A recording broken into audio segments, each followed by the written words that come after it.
राधा ढूंढ रही किसी ने मेरा श्याम देखा।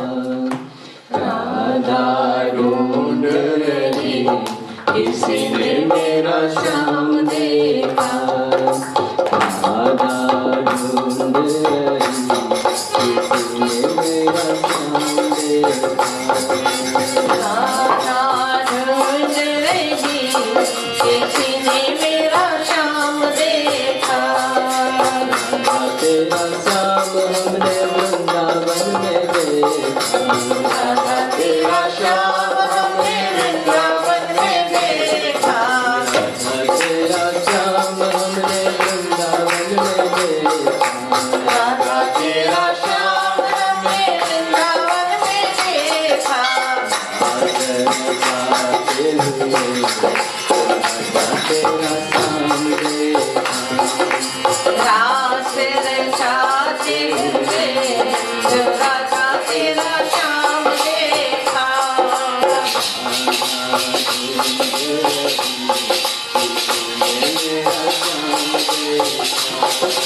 राधा ढूंढ रही किसी ने मेरा श्याम देखा। तेरा श्याम हमने गोकुल में देखा। राधा तेरा श्याम हमने गोकुल में देखा। तेरा श्याम हमने गोकुल में देखा। राधा तेरा श्याम हमने गोकुल में देखा। जयाते हुए राधा तेरा श्याम देखा। जया जयाते हुए जो राधा तेरा श्याम देखा।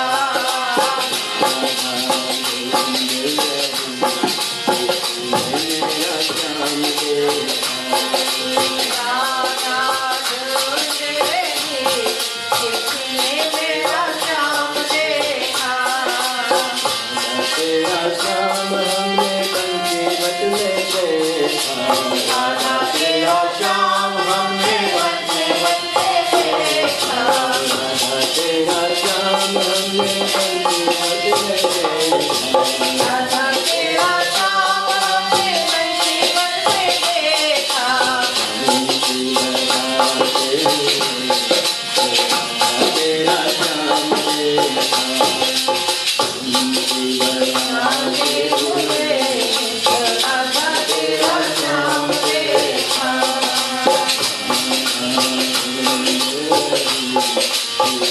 मेरा श्याम देखा। राधा ढूंढ रही किसी ने मेरा श्याम देखा। तेरा श्याम हमने प्रतिज्ञा में देखा। राधा तेरा श्याम हमने त्रिपुरा में देखा। राधा तेरा श्याम हमने जतिपुरा में देखा। राधा तेरा श्याम हमने त्रिपुरा में देखा।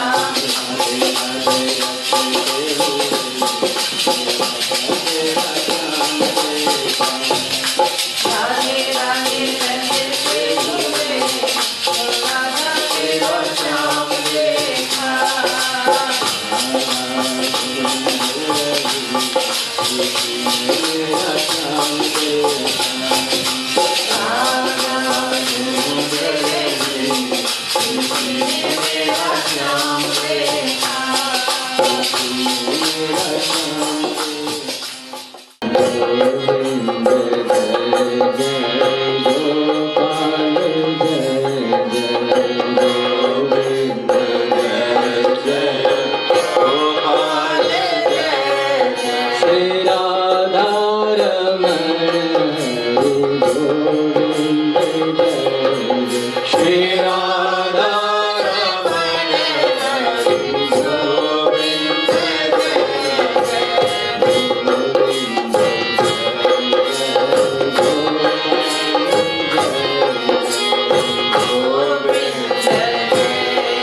सभी भक्तों को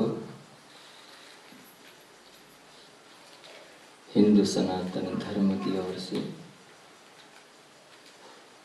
बहुत बहुत धन्यवाद।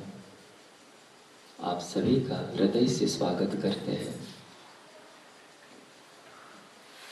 मैंने कई बार कहा है, सत्संग का जो लाभ है वह भगवान की कृपा के बिना प्राप्त होता ही नहीं। वह कभी अचानक से नहीं होता, लेकिन उनकी कृपा, उनके आशीर्वाद से ही मिलता है। लेकिन सत्संग में आने के बाद में हमें भगवान से क्या आशा रखनी चाहिए, क्या मांगना चाहिए? तो श्रीमद् भागवत जी में सुदामा जी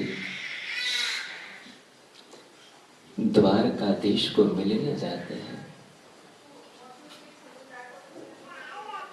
और क्या कहते हैं? सोपि बभ्रे चलां भक्तिं तस्मिन् एवाखिलात्मनि तद्भक्तेषु च सौहार्दं भूतेषु च दयां परां भूतेषु च दयां परां। सुदामा जी क्या मांगते हैं भगवान से कि हे प्रभु, मेरी निरंतर आप में भक्ति बढ़ती रहे और भगवान के जितने भक्त हैं उनमें मेरी प्रीति बढ़ती रहे। ये दूसरा मांगा है। पहला क्या मांगा? भगवान में निरंतर भक्ति बढ़े। दूसरा क्या मांगा है? भगवान के भक्तों में मेरी प्रीति बढ़ती रहे। और तीसरा क्या मांगा है? इस संसार के जीव प्राणी मात्र में दया भाव रहे, प्रीति में दया बढ़े। हे परमात्मा, मुझे ये तीन चीज चाहिए। तो सुदामा जी कहते हैं, सोपि बभ्रे चलां भक्तिं तस्मिन् एवाखिलात्मनि तत् भक्तेषु च सौहार्दं भूतेषु च दयापरम्। हम सब लोग मंदिर आते जाते रहते, कभी कभी कम भी आना होता है, और जब आते हैं तो मांगते बहुत है, और मांगते भी इस लोक का ही है। कुछ ना कुछ परमात्मा से आशा लेकर आते हैं, लेकिन कोई भक्ति नहीं मांगता। सच बताऊं तो हम सबका दायित्व यही है कि हमारी निरंतर भक्ति आगे बढ़ती रहे। इस लोक का क्या मांगना परमात्मा से, बिन मांगे वो दे रहा है। एक बार एक बुढ़ी माँ थी, ध्यान से समझिएगा। अपने बेटे के बेटे को बेटा नहीं था। उस बुढ़ी माँ को क्या नहीं था? उसके बेटे के बेटे के बेटा नहीं था, पोते को बेटा नहीं था। बाजार में जाती है, बाजार में जाकर एक फ्रूट की लारी होती है ना, वहां जाती है। ठाकुर जी के लिए कुछ फ्रूट खरीद रही थी, कह रही थी कि क्या भाव दिया, ये केला क्या भाव है। तो उस लारी वाले ने कहा कि ये जो है ये इतने का है, ये इतने का है। बोले सस्ता वाला कौन सा है?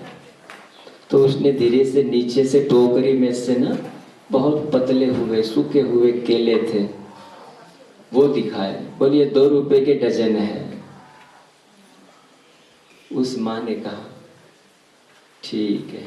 फिर उस फ्रूट वाले ने कहा कि लेकिन मैया ये खाने लायक नहीं है, बुढ़ी माँ ने कहा, मुझे खाने के लिए नहीं चाहिए, मुझे तो भगवान के लिए चाहिए।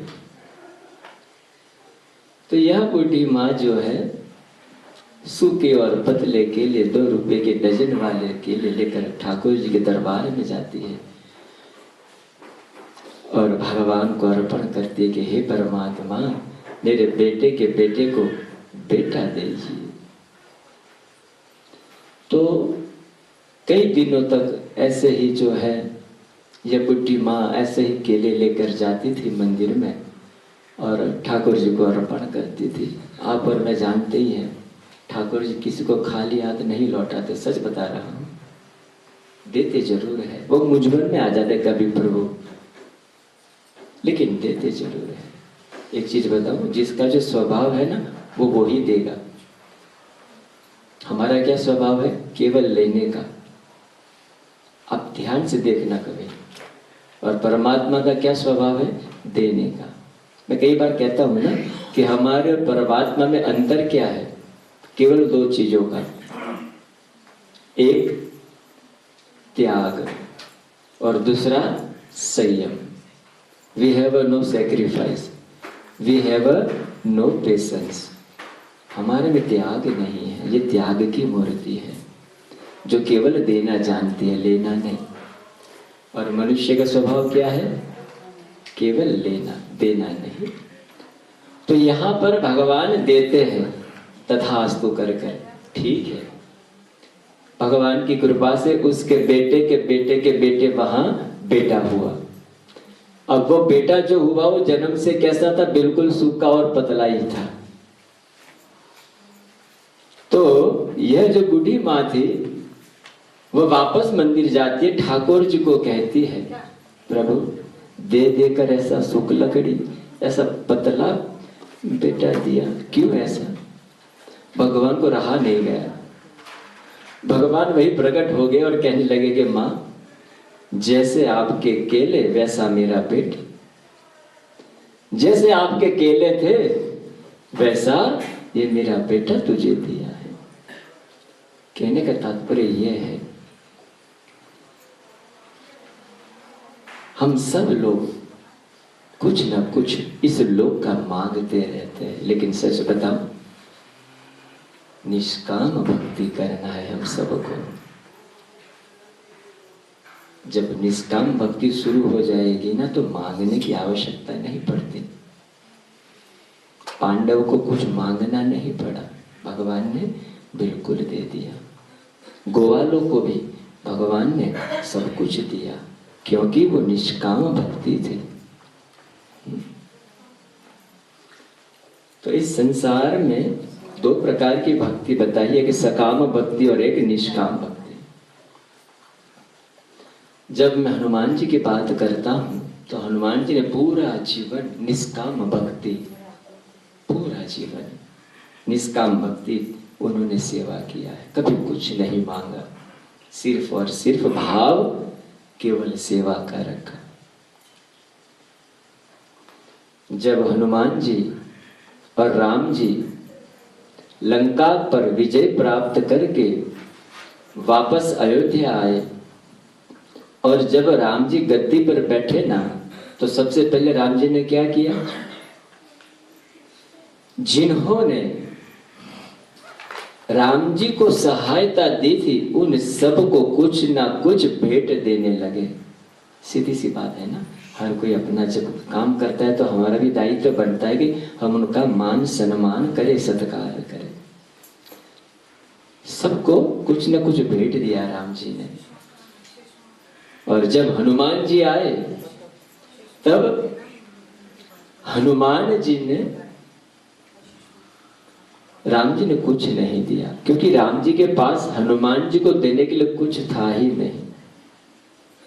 लेकिन वाल्मीकि रामायण में लिखा है कि श्री रामचंद्र भगवान ने हनुमान जी को कहा कि हनुमान जी, जब जब मेरे पे आपत्ति आई, जब जब मेरे पे संकट आया, आपने हमेशा मेरा साथ दिया है हनुमान जी। लेकिन आज मैं आपको ऐसा आशीर्वाद देता हूं कि आपको इस बदला लेने की आवश्यकता ही न पड़े। मतलब हनुमान जी के जीवन में कभी संकट आए ही नहीं। जब आएगा तभी तो राम जी से कुछ मांगेंगे ना। लेकिन भगवान ने क्या कहा, हनुमान जी आपको कभी मेरा बदला लेने की आवश्यकता ही नहीं पड़े। और ऐसा आशीर्वाद राम जी ने हनुमान जी को दिया है। कहने का तात्पर्य यही है मेरा, सेवा करो तो निष्काम भाव से। सच बताऊं, मांगने की आवश्यकता नहीं है, वो अपने आप दे देता है। और सच बताऊं तो कभी भी संकट भी नहीं आता। निष्काम भाव से जब कोई सेवा करे, हर पल भगवान उसका ध्यान रखते हैं। सच बताऊं, हनुमान जी ऐसे भक्त थे जो भगवान राम के ऋणी रहे हैं। सदा के लिए हनुमान जी ऋणी बने हैं भगवान राम के, कभी कुछ नहीं मांगा। लेकिन हम सब क्या करते हैं, कोई दाम का भक्त है इस संसार में, कोई वाम का भक्त है, कोई खान पान का भक्त है। कुछ ना कुछ हम सब हमारी आशा को लेकर प्रार्थना करते रहते हैं। सच बताऊं, जो भक्त मांगते रहते हैं ना, वो भगवान के भक्त नहीं है, वो वस्तु पदार्थ के भक्त है, इसलिए वो मांग रहे हैं। जो मांगता है ना, वो भगवान का भक्त हो ही नहीं सकता। उसको तो इस संसार के सभी वस्तु और पदार्थों में ही मन लगा है, वो थोड़ी ना भक्त है। निष्काम भक्त बनना है। और सच बताओ, इस संसार का एक ही भक्त है और वो केवल हनुमान जी है। आप कल्पना नहीं कर सकते इतना बड़ा युद्ध, जब आप किसी को विजय प्राप्त करवाते हो और एक अंश मात्र भी आपके अंदर अभिमान नहीं रहता है कि मेरे द्वारा हुआ है। इतना बड़ा काम करने के बाद भी भगवान हनुमान जी द्वारपाल बने हैं। आप सोचिए तो खरा, उनके द्वार की रक्षा के लिए खड़े हैं। ये हनुमान जी है। कोई इच्छा नहीं, कोई सम्मान की इच्छा नहीं, कोई बखान की इच्छा नहीं है, कोई बदला लेने की भावना नहीं। कहने का मतलब ये है कि जब भावना आपकी निष्काम बनेगी, शुद्ध बनेगी ना, तो भगवान के पास मांगने की आवश्यकता नहीं होती। एक बार एक माँ अपने बेटे के साथ में ना कुछ सामान खरीदने दुकान पे जाती है। बेटा छोटा है, तो वहां पर जो दुकानदार था वो छोटे बच्चे को देखकर उसके पास में कुछ दलिया पड़े थे, ले बेटा इसमें से दलिया ले ले, तेरे को जो चाहिए वो। दुकानदार जो है ना बहुत स्मार्ट होते हैं, उनको पता होता है कि ग्राहकों को कैसे आकर्षित किया जाए, बहुत स्मार्ट होते हैं। थोड़ा दे देते हैं बच्चे को, लेकिन बाकी जो भी सामान होगा उसमें सब समेट लेते हैं। तो कहता है कि ले बेटा दूसरी बार खा ले, थोड़ा दलिया ले ले, इसमें जो तेरी मर्जी ले ले। बेटा लेता नहीं है, मांगता नहीं है ना।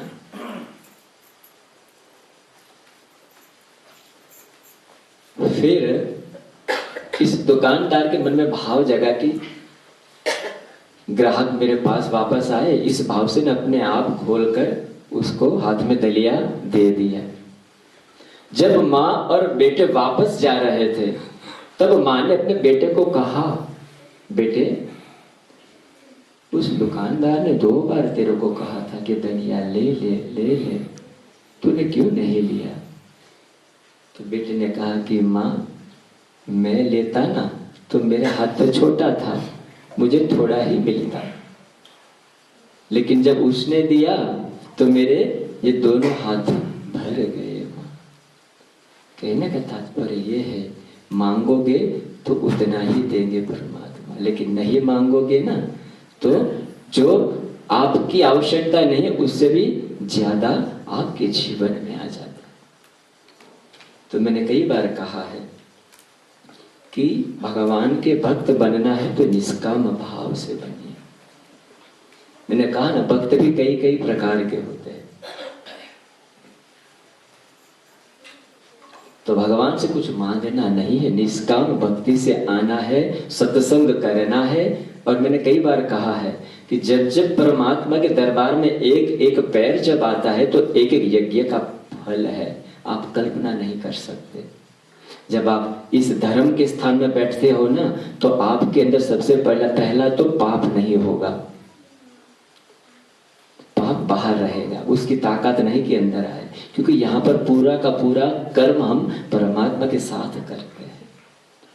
विचार भी हमारे बिल्कुल ही शुद्ध रहते हैं। देखो आप, पूरा शरीर में कई बार कहते हैं पूरा शरीर पवित्र हो जाता है, भगवान को देखकर आंखें पवित्र हो जाती है, कीर्तन करने से जीव पवित्र हो जाती है, भगवान का नाम स्मरण करने से, और सत्संग सुनने से कान पवित्र हो जाते हैं, पूरा का पूरा शरीर पवित्र बन जाता है इस ठाकुर जी के सत्संग में।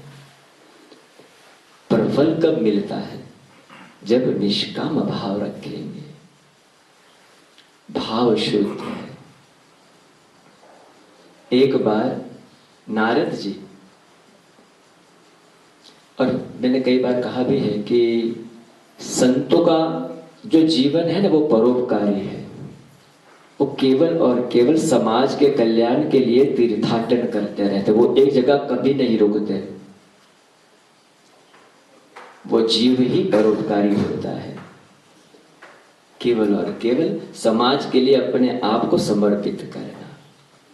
तो नारद जी एक बार ऐसे ही घूमते फिरते इस पृथ्वी लोक पर आ गए। ऐसे 14 लोक है, सत्य लोक, तप लोक, महलोक, जन लोक, पृथ्वी लोक, मृत्यु लोक, तल लोक, तलातल लोक, रसातल लोक, महातल लोक, 14 लोक है। ऐसे 14 ब्रह्मांड भी है, 14 सूर्य है, ये शास्त्र कहता है। तो ये पृथ्वी लोक पे आए, तो सभी जगह पर जब नजर लगाई, सब ध्यान रखने लगे, तो सभी जगह पे हनुमान जी का ही मंदिर दिखे, लेकिन उनका कोई मंदिर नहीं दिखा, नारद जी का। नारद जी के मन में विचार आया, ये कहीं शास्त्र में नहीं है, केवल समझाने के लिए बता रहा हूं कि मैं भी तो परमात्मा का भक्त हूं, मेरा भी तो मंदिर होना चाहिए। सभी जगह हनुमान जी का ही मंदिर है। मन में भाव जगा कि ये प्रश्न में ठाकुर जी को जाकर पूछता हूं। वो भगवान को जाकर पूछने गए, वैकुंठ धाम गए, नारायण नारायण। उस समय भगवान नारायण जो है स्नान करने बैठे थे, तो वह बाहर प्रतीक्षा कर रहे थे नारद जी। अब जहां पर वो प्रतीक्षा कर रहे थे ना, तो वहीं पर एक पुस्तक पड़ा हुआ था, उसके ऊपर लिखा था मेरे भक्तों की यादी। क्या लिखा था? मेरे भक्तों की यादी।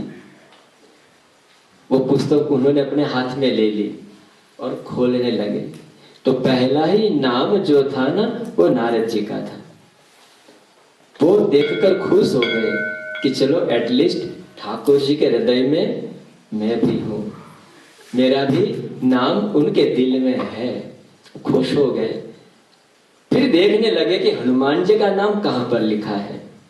अब एक सच बात बताऊं, जब हम कोई कीर्तन करते हो या कोई व्यापार करते हो या कोई काम करते ना, तो कभी कभी साथ में जो काम करता है ना, तो थोड़ी ईर्ष्या रहती है, वो कैसा कर रहा है, अच्छा वो ठीक कर रहा है तो मैं कैसा कर रहा हूं। तो यह नारद जी के मन में भाव जगा कि नारद जी का नंबर कौन सा है।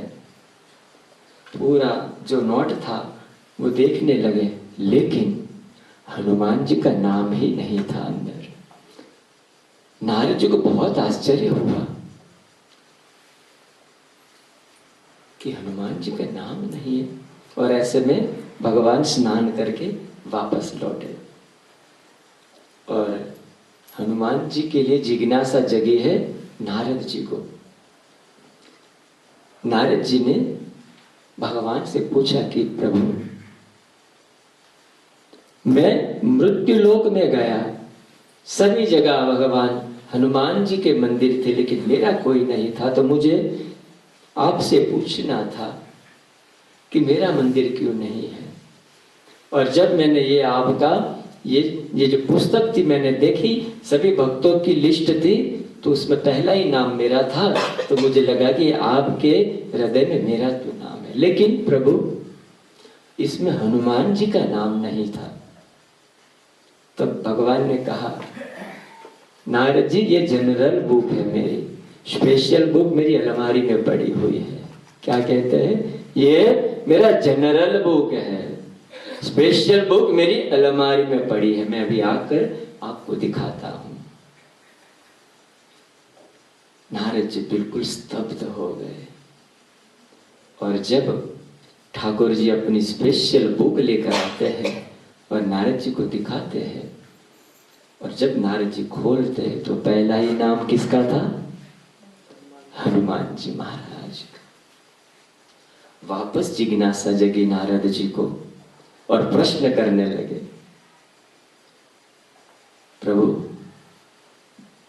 ये जनरल बुक और ये स्पेशल बुक, ये दोनों अलग अलग है, समझ में नहीं आया, इसका क्या अंतर है? बहुत अच्छा जवाब दिया। भगवान ने कहा, नारद जी जो मेरा निरंतर अखंड नाम स्मरण करता है वह इस जनरल बुक में आता है, और जिसका मैं निरंतर अखंड नाम स्मरण करता हूं वो स्पेशल बुक में आ जाता है। ऐसी करो कि प्रभु हमें याद करे, निरंतर हम उनके मन में रहे, उनके हृदय में रहे। ये काम हनुमान जी ने किया, सदा के लिए ऋणी बने हैं, सदा के लिए। तो कहने के तात्पर्य मेरा यही था, हमें ऐसा कर्म करना है, ऐसा भक्त बनना है जो ठाकुर जी हमेशा हमारी फिक्र करें। संत कबीर जी ने बहुत अच्छा लिखा था। उन्होंने कहा कि जब भक्ति की शुरुआत होती है ना तो भक्त भगवान को याद करता है। जब भक्ति की शुरुआत होती है तो भक्त भगवान को याद करता है, लेकिन जब भक्ति बिल्कुल ही परिपक्व हो जाती है, पक्की हो जाती है, तब भगवान भक्त को याद करते हैं। तो मेरा यही कहना था कि सत्संग में आने से हमें हमारे आत्मा के दर्शन भगवान से करवाने हैं, क्योंकि ये आत्मा ही परमात्मा का स्वरूप है। अपने आप को भगवान में जोड़ना है। मैं कई बार कहता भी हूँ कि भगवान को जब हम पूजा करते हैं, जब उनकी प्रार्थना करते हैं, लेकिन सच बताऊं, ये जो यहाँ पर ठाकुर जी बैठे हैं ना, हम उनकी पूजा नहीं करते हैं, लेकिन हम उनके गुणों की पूजा करते हैं। हमें उनके दिव्य विचारों की, दिव्य गुणों की पूजा करनी है। God never not you light a lamp, you ringing the bell, you see sweet offers etc. भगवान ये नहीं ध्यान रखते। भगवान क्या ध्यान रखते हैं? हमारे मन में क्या है, what is our actions, what we do in our life, what is our deeds। हमारी एक एक पल की खबर लेते हैं वो। हो सके ना तो भगवान के एक एक गुण को समझने की कोशिश करिएगा। मैं कई बार कहता हूं कि इस बिल्कुल ही फास्ट जीवन में हमारे पास समय नहीं है, लेकिन हाँ, केवल 5 मिनट दिन में निकालना। मैं कई बार और भी बात करता रहता हूँ कि रामायण पढ़ने से क्या फल है, तो कहा कि रामायण पढ़ने से जीवन में मुझे क्या करना चाहिए ये सिखाता है। महाभारत भी पढ़ना चाहिए, पढ़ने से क्या सीख मिलती है, जीवन में मुझे क्या नहीं करना चाहिए वो समझ में आता है। महाभारत का युद्ध हुआ, लेकिन एक चीज बताऊं मैं आपको, जब तक धर्म रहेगा ना जीवन में हमारे साथ, तब तक कभी भी हमारे जीवन में युद्ध नहीं होगा। देखो यहाँ 5 पांडव थे और यहाँ कौरवों की सेना थी, लेकिन दोनों में धर्म था, तब तक युद्ध नहीं हुआ। पांडवों में धर्म कौन थे? युधिष्ठिर। और कौरवों में विदुर जी। जब तक विदुर जी थे ना, तब बाटा गाटा होती रही, बातें चीतें होती रही, लेकिन युद्ध का अवसर नहीं आया। लेकिन जब अति हो गया, कब अति हुआ था आप जानते हैं? द्रौपदी का चीरहरण। तब विदुर जी ने दुर्योधन से कहा कि ये तूने गलत किया। तो दुर्योधन जो था उसको सहन नहीं हुआ और कहा कि आप चले जाइए विदुर जी को। और विदुर जी ने निश्चय किया कि अब मैं जो है, मेरा जितना भी जीवन बचा है वो केवल और केवल मैं तीर्थाटन में बिताऊं। जब ये निर्णय लिया विदुर जी ने, तब भगवान कृष्ण उत्सव मनाते 5 पांडवों के पास में, क्योंकि धर्म निकल गया।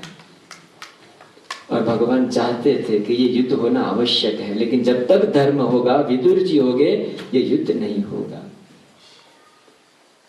तो मेरा यही कहना है, जब तक जीवन में धर्म होगा तब तक जो है परमात्मा हमारे साथ जुड़े रहेंगे, कभी युद्ध की नौबत नहीं आएगी। तो मैं यही कहना चाहता हूं कि भगवान के एक एक शब्द को जीवन में उतारे। बाकी तो मन है ना, देखो पाप कहां से होता है? पाप 2 चीजों से होगा, एक देखने से, एक सुनने से। बस अपने आप को बचा के रखना है। हम समाज का भला नहीं कर पाएंगे, न परिवार का, खुद का तो करें। लेकिन ये कब होगा? अभ्यास न कर्तव्यम। अर्जुन को कृष्ण भगवान ने कहा, अर्जुन अभ्यास करता रहना, अभ्यास करना है। Practice make the man perfect. देखो, we decide our lifestyle, we get up early morning, we sleep at night, all day what we do only we know. हमारा साक्षी केवल हमारी आत्मा है और कोई नहीं। हमने हमारे जीवन को बना दिया है। Otherwise we know everything, what is right, what is wrong, what is virtue, what is sins, everything. But after that what we do, जो हमें अच्छा लगता है ना, उस मार्ग पे निकल पड़े हैं। हो सके ना अपने आप को बचाना है। और कौन बचाएगा? वो केवल और केवल धर्म। धर्म रोकेगा आपको। इसलिए कहते हैं कि how can I live my life, मैं कैसे जीऊं मेरे जीवन को? तो आंसर इज भगवत गीता जी। बहुत अच्छे अच्छे ऑथर है जिन्होंने बहुत अच्छी उसकी विश्लेषण किया है। मैं ये नहीं कह रहा हूँ कि भगवान भगवान करो ना, लेकिन हाँ समय मिले ना, एक दिन में एक पत्ता पढ़ो। Only you read 1 page in a day. एक साल में 365 डे होते हैं। आपको 365 पन्ना आपको भगवान के समझने को मिल जाएगा। अपने आप को बचा पाएंगे, भगवान से जोड़ पाएंगे। अभी भी वक्त है हमारे पास, अभी भी समय है। जो गया जो गया, गतम न सोचव्यम। भगवान कहते हैं कि गया हुआ कभी मत सोचो, बस आज का सोचना है और कल का सोचना है। तो हो सके सत्संग में आते रहिएगा और निष्काम भाव से, जैसे हनुमान जी ने अपना स्थान बनाया है, वैसे हम कोशिश करें। कर तो नहीं सके, बहुत कठिन है। मैं भी बोल तो रहा हूं, लेकिन बहुत कठिन है। लेकिन हाँ, मैंने कहा ना, हमारे और भगवान में 2 चीजों का अंतर है, संयम और त्याग। मैंने पिछले बार कहा था कि 14 वर्ष का भगवान को क्यों वनवास मिला था, उसका कारण क्या था? तो कहा 5 ज्ञानेंद्रिय, 5 कर्मेंद्रिय, मन बुद्धि चित्त अहंकार, ये टोटल 14 है। जब तक आप इस 14 के इंद्रियों पर विजय प्राप्त नहीं कर लोगे, जीतोगे नहीं, तब तक कुशल शासक नहीं कर पाएंगे। इसलिए भगवान को 14 साल का ये तप करना पड़ा था। तो हरि भक्तों, ऐसे ही आते रहिएगा। और आप जानते हो कि बस अब थोड़े दिनों में ही जो है हमारा बहुत बड़ा उत्सव, भगवान राम जी जो है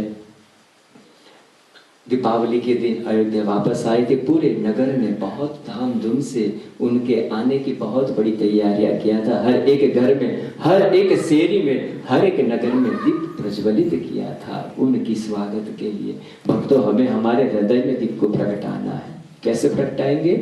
उनके हर एक शब्दों को अपने भीतर में रखकर हमको दिया जगाना है, अपने अंदर की आत्मा को जगाना है। यही सच्चा भगवान का जो है ना हमारा भाव होगा। तो ये 5 दिन का त्योहार है दिवाली का। धनतेरस, काली चौदस, दिवाली और गोवर्धन पूजा और भाई दूज। धनतेरस के दिन सब लोग, वैसे तो मैं देखता हूँ कि घर पे धन की पूजा करते, लेकिन वो उसके लिए नहीं है। धनत्रयोदशी के दिन जो है मृत्यु के राजा कौन है, यम, उनकी पूजा का बताया है। धनत्रयोदशी के दिन धन के देवता कुबेर की पूजा का बताया है। और धनत्रयोदशी के दिन धनवंतरी, उस दिन अमृत कलश समुद्र मंथन में से धनवंतरी अपने हाथ में लेकर बाहर आए थे धनत्रयोदशी के दिन। इसीलिए वो धनत्रयोदशी, क्योंकि धनवंतरी ने अपने हाथ में कलश लिया था, उनके साथ में अनेक प्रकार के रत्न, अनेक प्रकार के आभूषण वगैरह वो लेकर आए थे। तो कहते हैं कि धनवंतरी रोगों के देवता है। यदि रोग है ना, तो ओम धनवंतरी नमः ये बोलकर दवाई लीजिएगा, जरूर आपके अंदर धीरे धीरे बढ़िया होता रहेगा। तो कहा कि धनत्रयोदशी के दिन धन खरीदना होता है। काली चौदश को रूप चौदश भी कहा है, नरक चौदश भी कहा है, नरक चतुर्दशी। मैंने पिछली बार भी कहा था, भगवान कृष्ण ने इस दिन नरकासुर का वध किया था और 16,000 और 100 स्त्रियों को सम्मान दिया था छुड़ाकर। लेकिन आप जानते हो कि जब स्त्री इतने समय तक किसी के वहां रहती है तो उनको स्वीकार कौन करे। तब सभी स्त्रियों ने कहा कि प्रभु अब आप ही हमको स्वीकार करें। और भगवान ने 16,100 को अपनी पटरानी बनाई थी और 8 अपनी शक्तियां थी, इसलिए टोटल कितनी हो गई, 16,108। नरक चतुर्दशी के दिन नरकासुर का वध किया था। और दिवाली के दिन 2 बहुत बड़े महत्व है। एक तो समुद्र मंथन में से माँ लक्ष्मी जी इस दिवाली के दिन सायंकाल को बाहर निकली थी, प्रकट हुई थी।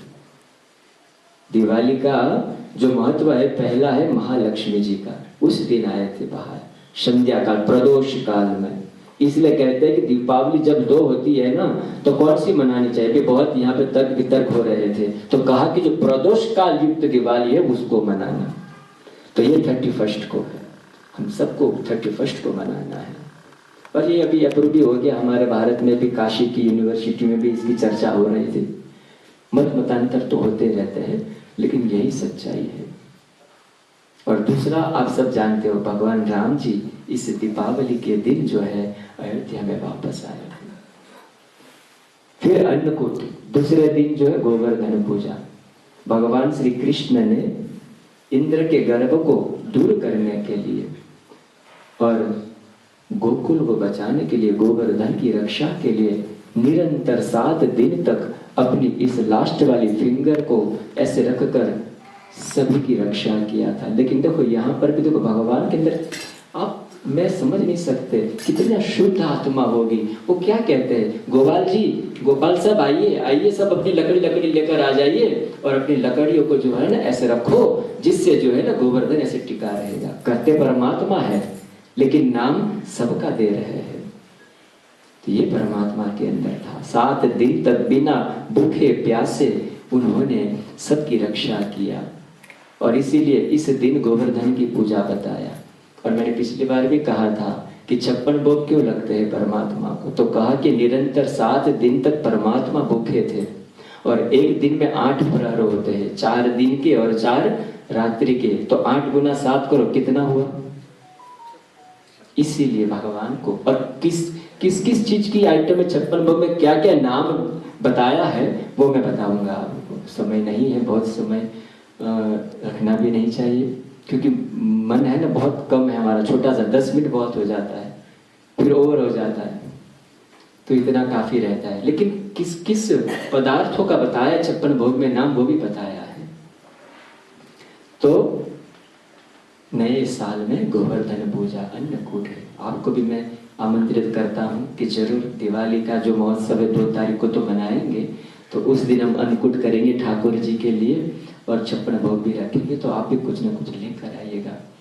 ठाकुर जी को भोग लगाते हैं तो पूरा ब्रह्मांड भोग लगाता है, खाली आप बिल्कुल नहीं। और नया साल है, नए साल में नए विचार से, नए संकल्पों से, नई भावनाओं से हमको भगवान को मिलना होता है।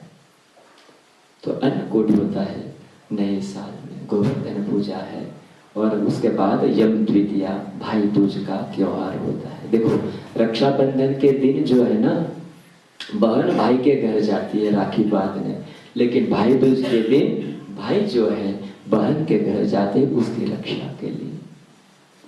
पर हमारे यम राजा इस दिन यमुना जी को मिलने जाते हैं और यमुना जी ने यम भगवान को कहा था कि आप इस दिन आइएगा। तो उस दिन वो हर साल जाते हैं और कहते हैं कि जो यमुना नदी है वहाँ पर जाकर यदि भाई और बहन जाकर स्नान करते हैं और वहाँ पर यमुना जी की पूजा और यम की पूजा करते हैं तो कहते हैं कि पुनर्जन्म न विद्यते, वापस जन्म ही नहीं मिलता है। तो ये भाई और बहन का बहुत बड़ा त्योहार है। तो ये 5 दिन है, तो जरूर आप सभी आइएगा। और जैसे कि अब दिवाली आती है, हम अपने घर को भी सजाते हैं, तो मैं आप सबको कहता हूँ जरूर इस मंदिर में कुछ डेकोरेशन के लिए आपका मन करे जरूर सहयोग करें, जरूर कुछ न कुछ आप अपने विचार दें। हो सके तो जरूर आप भी अपने आप कुछ लेकर आए। हम ठाकुर जी को खुश रखें, इस मंदिर को सजाए, इस मंदिर के एक एक आंगन को, एक एक दीवारों को सजाए। यही हमारा सच्चा कर्तव्य होगा। तो जरूर आप सभी डेकोरेशन में भी सहायता करें। और 2 तारीख को शाम को 6 से 8 का समय है। मीरा द्विवेदी करके एक सौभाग्यशाली यजमान है जिनके द्वारा ये जो है सत्संग होगा हमारे अन्नकूट का। तो उसके बाद भी देखो, आप जानते ही हो कि मंदिर एक ऐसी जगह है कि निरंतर जो है कुछ न कुछ मंदिर का जो भी आगे का जो व्यवस्था होती है वो करनी होती है, तो हम सबको ही मिल के करनी है। तो जरूर ऐसे ही समय निकाल के आते रहिए और सबको बताते रहिएगा। और बस यही कहूँगा कि ठाकुर जी हम सबको हमेशा खुश रखें। बोलिए जय सिया राम। एक बार और जय सिया राम।